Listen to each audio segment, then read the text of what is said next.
All right, what's up, everybody? We are back here for week number 2 of college football. We are the Backyard Bookies. I'm joined here with my co-host Scott. How's it going? It's going good. Just had a little nice week in Mexico. You know, sweated over some of these games that we had. We didn't do too hot. We both hit our go-to Iowa under by 1 point. Almost didn't even get that one. So it was a tough week to start. I mean, that's how it usually works. We put in our bets and we don't win. That's kind of how it usually goes. But I got that one and the Georgia one, and then Georgia Clemson, and then Pete got the Iowa one, and we're we're That we're, we're already on a grind. It's already a grind week 2 coming up, so we'll I see if we missed can do a so. what I do. I missed a chip shot field goal on Thursday with Minnesota as my upset, and I knew it was going to be all downhill. But week one's always the hardest. Everybody knows it. If it was easy, people would clean up. Vegas got killed. I mean, massive lines. Nobody covered.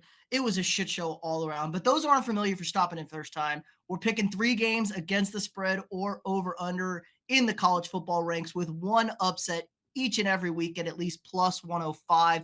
After a month, the loser who has the least amount of score will spin the wheel of pain. So we're trying to avoid that. Scott's got the early lead, 2-1 after week 1. But what you got for us in week 2, Scott?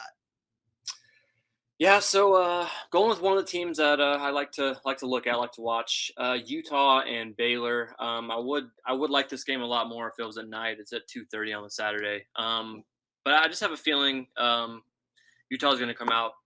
First big matchup at home against a pretty good team. I think they're gonna come out and do well. Cam Rising had a pretty good start against I believe it was Southern Utah they played. Yeah, Southern Utah, and then Baylor had Tarleton.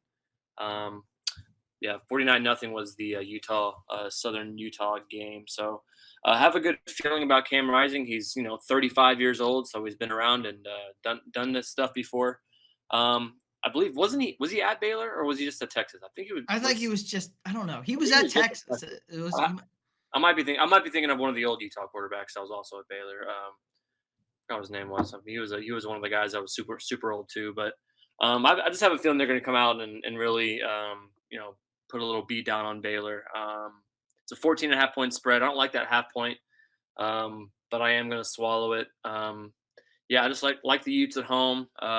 Afternoon game, like I said, I wish it was at night. They tend to cover and win at night, but um, I do like the spot. So we're going to go with Utah minus 14.5. I looked at this game. I like this game. I bet this game last year in Waco, and the Utes did not cover. They played bad. So maybe a little redemption for them. I just couldn't get past that 14 and a half. I'm going to go to the SEC. Got a little SEC conference play already in week 2. And we got South Carolina and Kentucky. South Carolina had a little bit of a rain delay, but they had their hands full with Old Dominion last week. They did not know what was coming from them. Otherwise, Kentucky, comfortable win against Southern Mississippi. I think Brett Favre's alum, 31-0. But here's the real problem here: South Carolina's pass defense is atrocious. What are they ranked?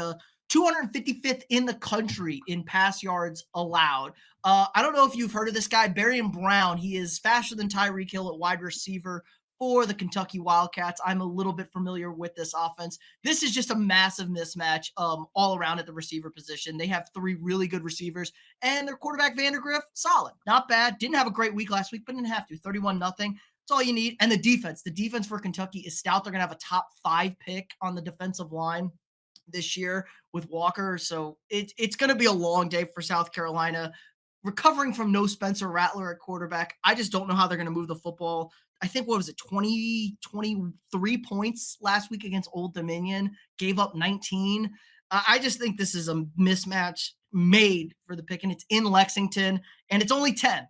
It's just 10. No, it's kind of an even number there. I like that. I think Kentucky rolls in this game. I think Kentucky could be a little bit of a sleeper in the SEC East to compete with Tennessee for that number 2 spot, because we pretty much know Georgia's got the East wrapped up, or there's not even divisions anymore. I don't even know if there's divisions anymore in the SEC. But yeah, I like Kentucky in this one. I think South Carolina is just completely outmanned against those wide receivers.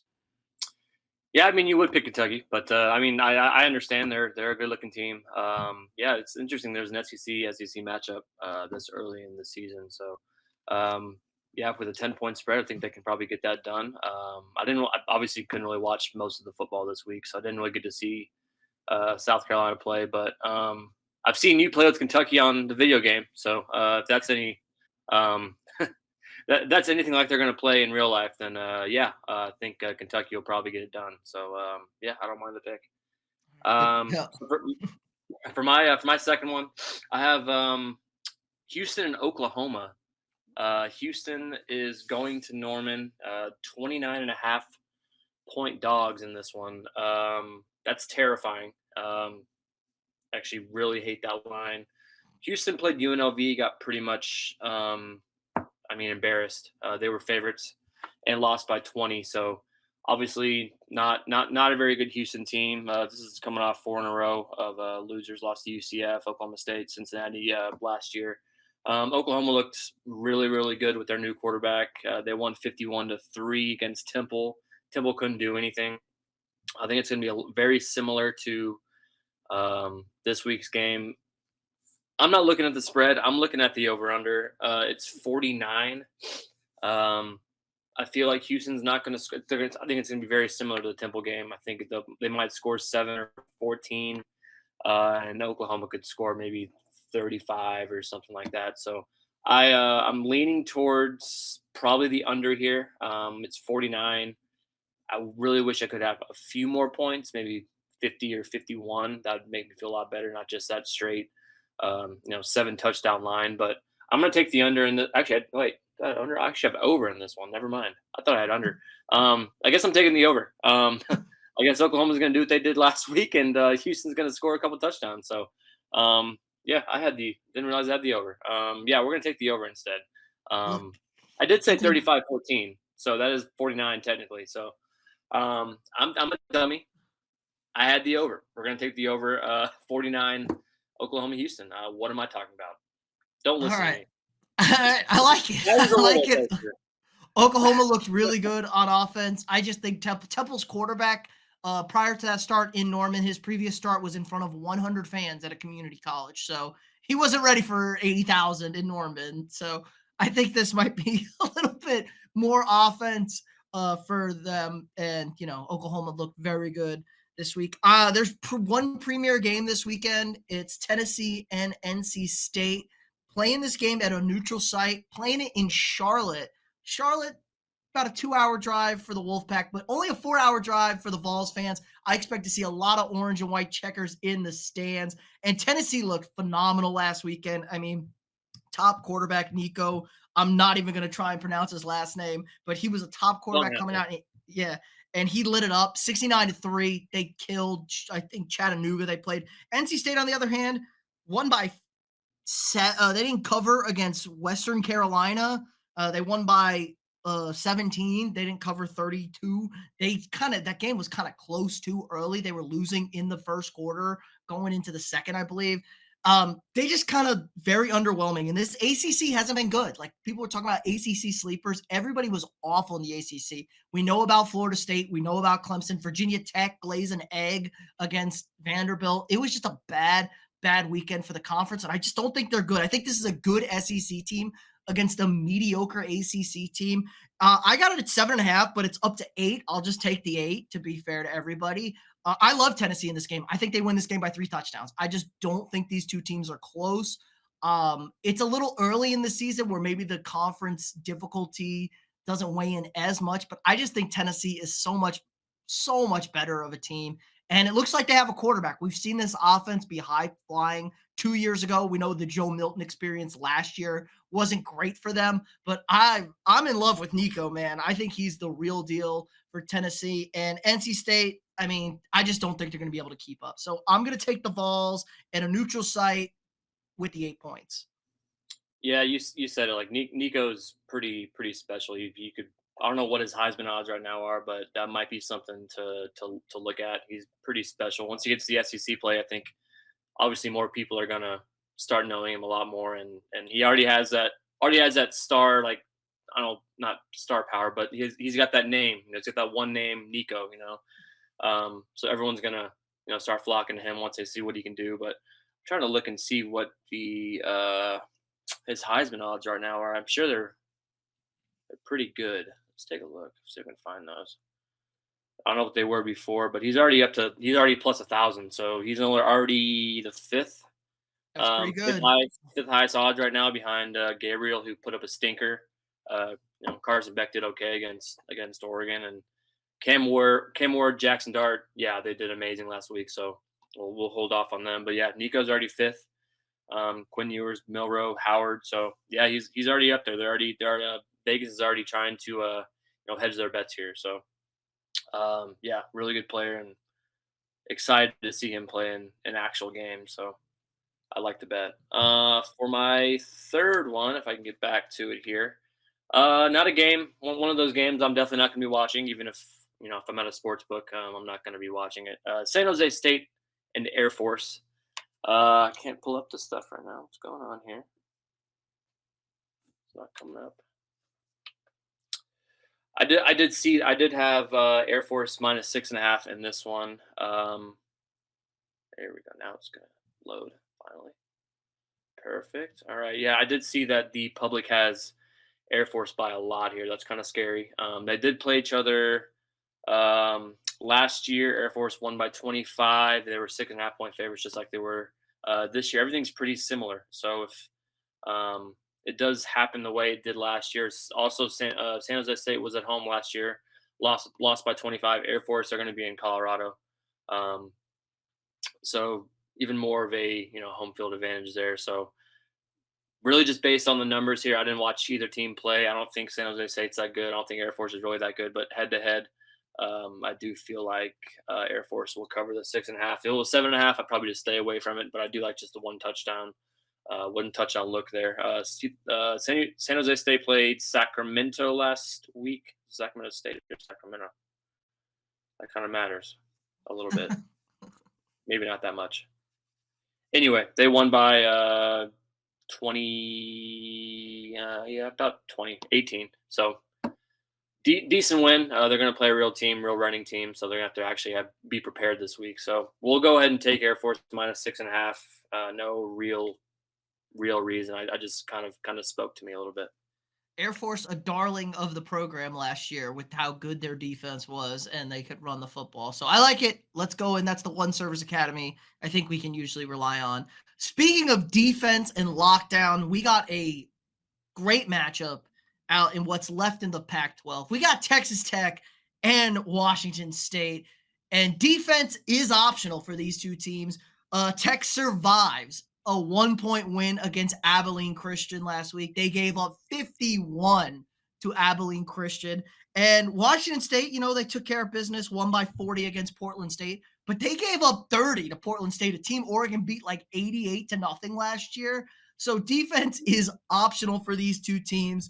70 points scored, 52 points scored for Tech. I think we are hammering the over in this one, 65.5. I don't think anybody is stopping anybody in this game. There's going to be a lot of passing. The air raid offense legacies loom deep. The Mike Leach rest in peace showdown. Let's get all the points scored in this game. I just don't think, 51 points to Abilene Christian, maybe the most pathetic performance for a defense ever I could see from a Power 4 school now. And Washington State, like Wazoo don't play any defense.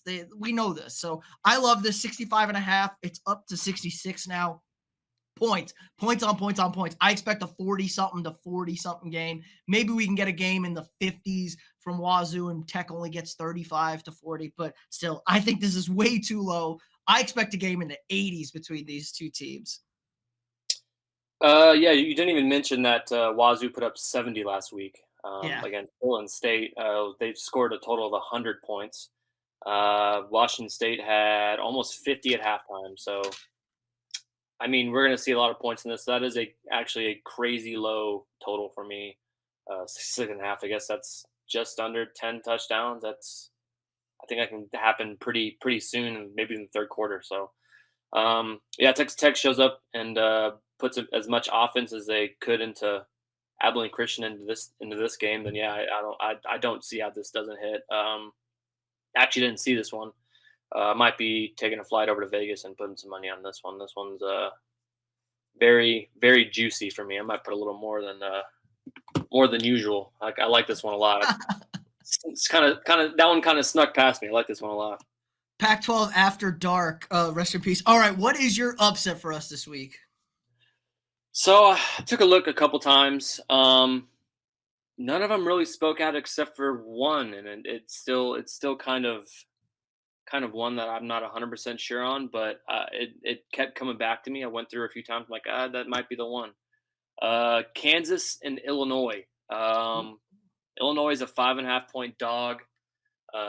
They're at home as well, so home dog. That's always nice to see. The spread looks pretty much down the middle, 51-49, in favor of Illinois. Totals looking under, so if they're seeing the under, then points are gonna matter more than they are in the over. Um, in money line, a lot of teams just have money line on Kansas. So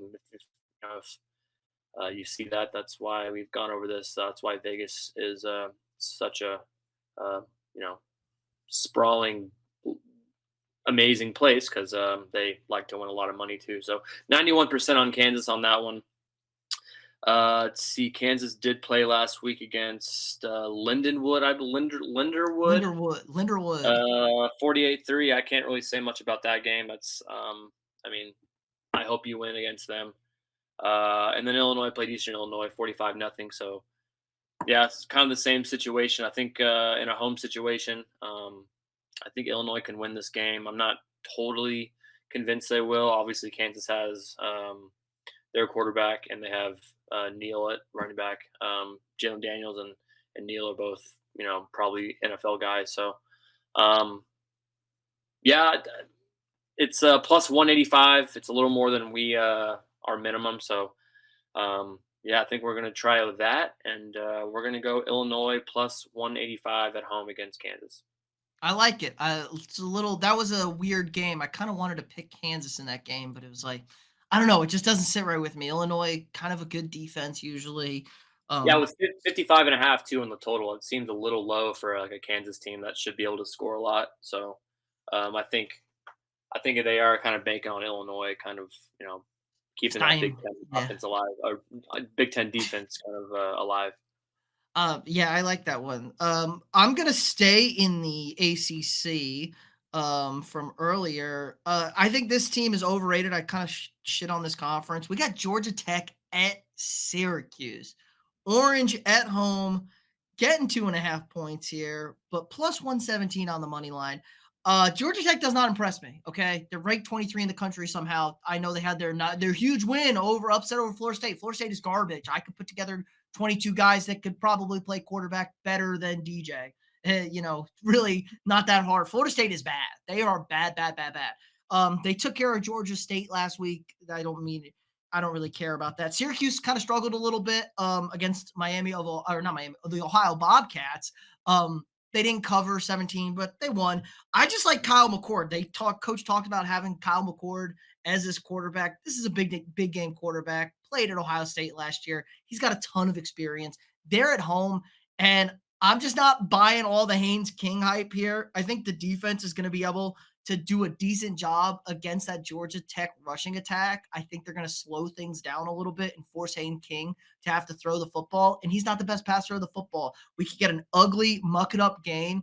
And I think Kyle McCord is good enough. Had a nice week last week. I know it was against Miami of Ohio, or I keep saying Miami of Ohio, against Ohio, the University of Ohio. And Georgia Tech just doesn't scare me defensively. I know they shut down Florida State, but Florida State got shut down by Boston College on Monday. It's just I just don't buy the hype on this Georgia Tech team. So I'm going to take the orange at plus 117 as my upset. Scott, run it back for us. Your picks this week, and we'll wrap this bad boy up. Yeah, just to recap that game, I mean, I don't think Georgia Tech really just destroyed Florida State either. It was 24-21 at a neutral site. It was the only game we were watching that night. So the primetime lights kind of made it seem like they beat them a lot, but they really didn't. Georgia State It's a they won by game winning 22. field goal. They should have won by 22 against Georgia State as well. So they're doing what they should be doing, obviously, since Florida State isn't as good as we thought they were. They got their asses kicked by Boston College, and now are unranked. So yeah, I think it's just that kind of recency bias with Georgia Tech. They won two in a row, and they're going to go to Syracuse and play play a team in New York, only a 3-point favorite. So yeah, it's an interesting pick. I'm actually pretty interested in seeing how that one's going to go.